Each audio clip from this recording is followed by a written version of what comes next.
But it is quite sure that ఇర్మియా ప్రవక్త దేవుణ్ణి హెల్ప్ అడిగారు. ఎందుకంటే లెమెంటేషన్స్ ఉన్నాయి కదా, విలోపవాక్యాలు లెమెంటేషన్స్, అది ఎప్పుడైనా ఎవరన్నా చదివితే యూ విల్ రియలీ అండర్స్టాండ్ ఆ pain.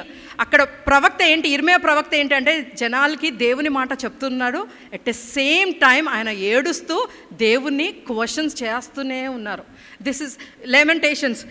విలోపవాక్యాలు is the most saddest book in the Bible. వీలైతే మీరు ఇంటికి వెళ్ళిన తర్వాత ఒకసారి చదవండి. యూ విల్ క్లియర్లీ అండర్స్టాండ్ ఇర్మియా ఎంత గాడ్ సన్నిధిలో అడుక్కుంటున్నారు. It's like he's grieving in front of God. I'm sure ఈ డంజన్లో ఉన్న, ఈ సిస్టంలో ఉన్నప్పుడు కూడా, దేవుడు ఆ పిట్లో ఉన్నప్పుడు, ఆ గోతిలో ఉన్నప్పుడు, ఐఎమ్ షూర్ ఇర్మియా ప్రవక్త దేవుణ్ణి అడుగుతూనే ఉంటారు. ఏం అడుగుతున్నారంటే హెల్ప్ చేయమని అడుగుతూనే ఉన్నారు. దీనికి మన జీవితంలో, మన ఇదిలో ఇన్ కేస్ మీరు కూడా అటువంటి గోతిలో ఉన్న, అటువంటి డంజన్లో ఉన్న, అటువంటి పరిస్థితిలో ఉంటే మనం చేయాల్సింది ఒకటే ఒక పని. అది ఏంటి అంటే, let's open up the gospel according to Matthew chapter 14 verse 30. మత్తయి రాసిన సువార్త 14వ అధ్యాయము 30 వచనము ఒక్కసారి చదువుతాం. It gives an answer. మనం గోతిలో ఉంటే, మన గోతిలో ఉన్న పరిస్థితిలో ఉంటే మనం ఏమి చేయాలనేది అక్కడ పేతురు క్లియర్గా మనకి మెన్షన్ చేస్తున్నారు. ఒక్కసారి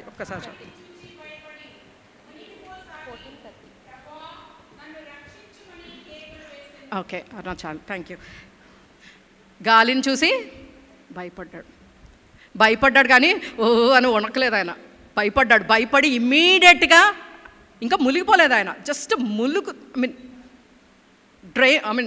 సింక్ అవుతున్నారు. వెంటనే ఆయన ఏంటంటే, హ్యూమన్ మెంటాలిటీ భయపడతాం, సో ఆబ్వియస్లీ భయపడ్డాడు. కానీ ఇమ్మీడియట్లీ దేవుని చూసి లార్డ్ సేవ్ మీ, దేవా నన్ను రక్షించు. ఈ టైంలో మీ జీవితాల్లో మీరు ఒక నూతిలో ఉన్న, ఒక గోతిలో మీరు ఉంటే, that could be your personal life, that could be your professional life, that could be your spiritual life, that could be your me education అవ్వచ్చు, ఆర్ మీ హెల్త్ అవ్వచ్చు. మీరు ఏదన్నా ప్రాబ్లంలో ఉంటే ఓన్లీ వన్ సొల్యూషన్. పీటర్ గారు చాలా క్లియర్గా చెప్తున్నారు ఏంటంటే, ఒకటే ఒక word that we have to utter is lord save. 3 words. Lord save me, దేవా నన్ను రక్షించు. లార్డ్ సేవ్ మీ, గుర్తు పెట్టుకోండి, దేవా నన్ను రక్షించు. అదైన వెంటనే ఇదంతా okay. Again will come back to ఇర్మియాకి వచ్చేద్దామండి. ఇది అయిన వెంటనే అక్కడ ఏమైంది అంటే, ఈ పరిస్థితులు ఇర్మియాని ఆ గోతిలో వేసేశారు అని ఒక అతను విని వెంటనే ఆయన రాజుగారి దగ్గరికి పరిగెత్తాడు. ఆ అతని పేరేంటండి, ఎబెద్ మలేక్. ఆయన ఏంటి అంటే ఒక ఇథియోపియా చెందిన, ఏముందండి తెలుగులో, కూషి దేశం అనుకుంటా. ఒక్కసారి చదవండి 8th verse. బెన్యామీను ద్వారమున కూర్చుని ఉండగా రాజు ఇంటిలోని కూషీయుడగు ఎబెద్మెలెకు అను షండు వారు ఇర్మియాను గోతిలో వేసిన సంగతి విని రాజు నగరులో నుండి బయలువెళ్ళి రాజుతో ఇలాగ మనవి చేశాను. ఓకే, యాక్చువల్లీ ఆయన ఇథియోపియా దేశంకి చెందిన ఆయన ఎవరు అంటే ఒక నపంసకుడు. He is not allowed to come near king. King దగ్గరికి రావడానికి ఆయనకి పర్మిషన్ లేదు. ఆయన జస్ట్ ఆ రాజ్యంలో ఉండాలి, ఆయనకు చెప్పిన పనులు మాత్రమే. He's just like a servant. Ebed Melech అంటే, ఎబెద్ అంటే సర్వెంట్, దాసుడు, మలేక్ అంటే కింగ్, రాజు. ఆయన ఏం చేశాడు అంటే, ఈ మాటలు ఇర్మియా గోతుల్లో పడేసారు అని విన్న వెంటనే ఆయన ఏం చేశాడు అంటే, రాజు దగ్గరికి పరిగెత్తుకుని వెళ్ళి ఏం చెప్పాడు అంటే, రాజా చేసింది కరెక్ట్ కాదు. ఆ నలుగురు ఏం చేశారు అంటే ఇర్మియాని గోతులో వేసేసారు. ఆ గోతులో నీళ్ళు కూడా లేవు, తినడానికి మన తిండి కూడా మన ప్రదేశంలో లేదు. అక్కడ పడేసింది రైట్ కాదు. మీరు ఏదో ఒకటి చెయ్యాలి అన్న వెంటనే రాజు ఏం చెప్తాడు అంటే, చదవండి 9th verse. రాజా, నా ఏలినవాడ, ఆ గోతిలో వేయబడిన ఇర్మియాను ప్రవక్త ఎడల ఈ మనుషులు చేసినది యావత్తును అన్యాయము. అతడున్న చోటను అతడు ఆకలి చేత చచ్చును. అన్యాయము, ఇట్స్ నాట్ కరెక్ట్ అని చాలా క్లియర్గా ఖండిస్తాడు, కన్ఫ్రంట్ చేస్తున్నాడు. ఆయన ఏంటి, ఒక సర్వెంట్, ఒక నపంసుకుడు, హీస్ జస్ట్ అ సర్వెంట్. ఆయన రాజు దగ్గరికి వెళ్ళి ఎంత ధైర్యం అండి ఆయనకి. బట్ దేవుడు ఆయనతో ఉండే, when God is with us, తప్పుని తప్పే, తప్పు is always wrong, is always wrong.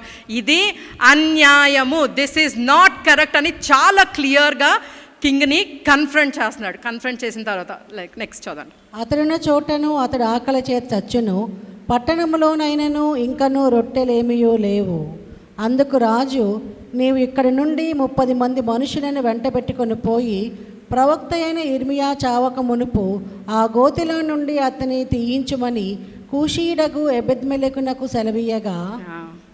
Okay, ఏమన్నాడంటే, రాజుకు చెప్పిన వెంటనే రాజు ఏమన్నాడంటే, అన్నిటికీ తలూపే రాజు కదా, ఏమంటాడంటే, సరే సరే ఓకే, నువ్వు వెంటనే వెళ్ళి ఎంతమందిని తీసుకోమన్నాడండి, 30 మందిని తీసుకుని వెళ్ళి ఇర్మియాని ఆ గోతుల నుంచి లేపమన్నాడు. ఎంతమంది ఉన్నారండి ఆ గోతులో? 10 మంది ఉన్నారా? ఒక్క ఇర్మియా ప్రవక్త ఒక్కడే ఉన్నాడు.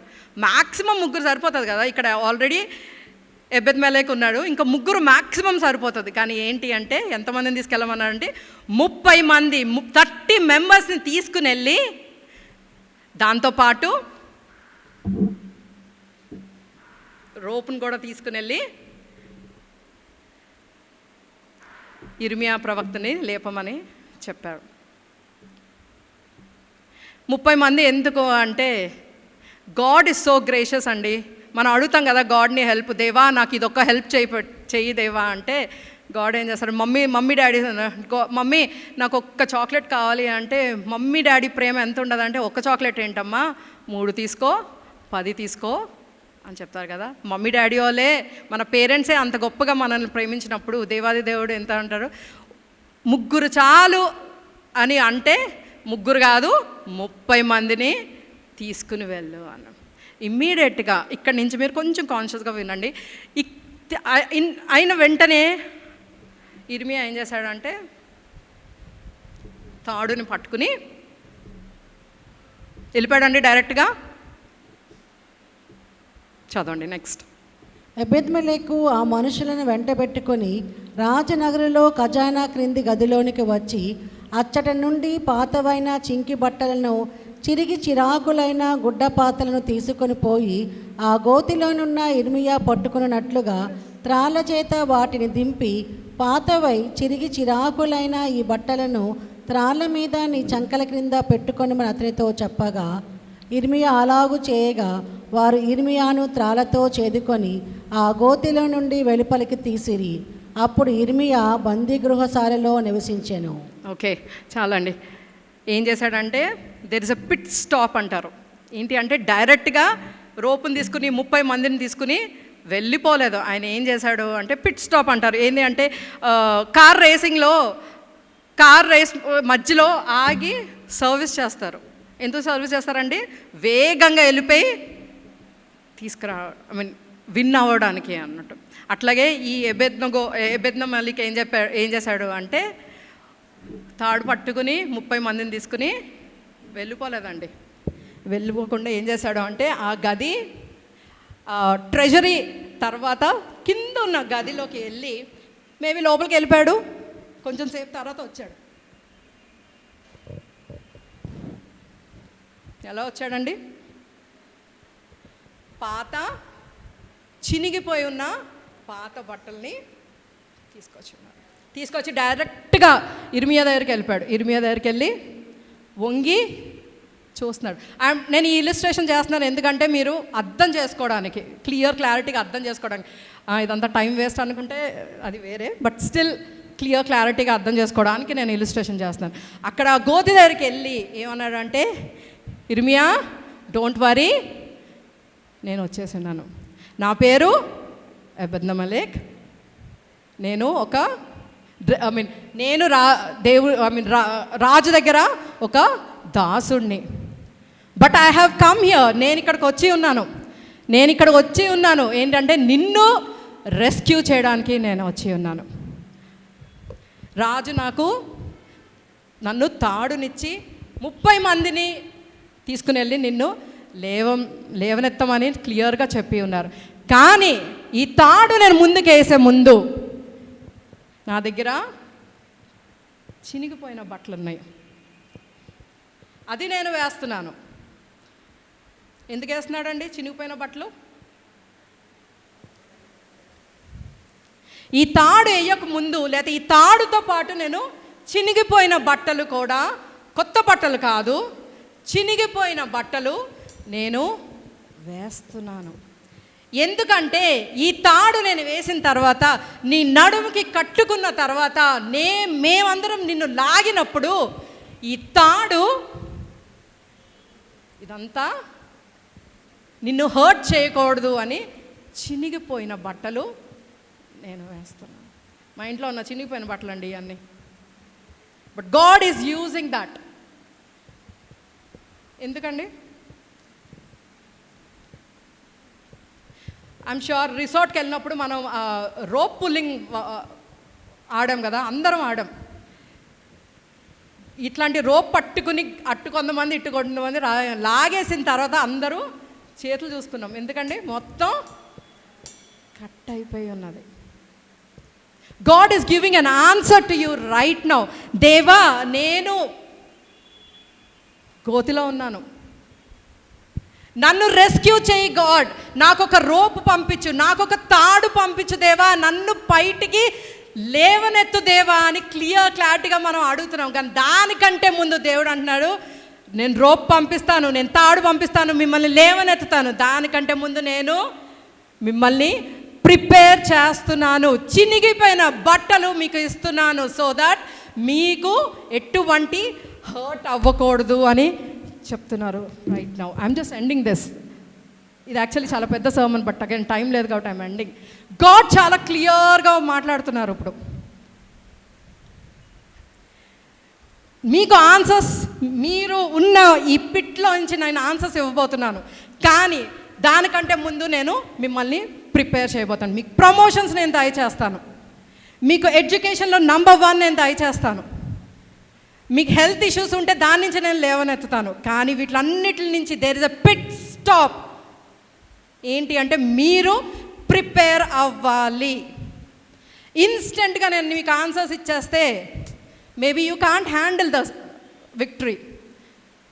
ఎక్స్పీరియన్స్ లేకుండానే మీకు ప్రమోషన్ ఇస్తే మేబీ ఆ పొజిషన్ మీరు హ్యాండిల్ చేయలేరేమో.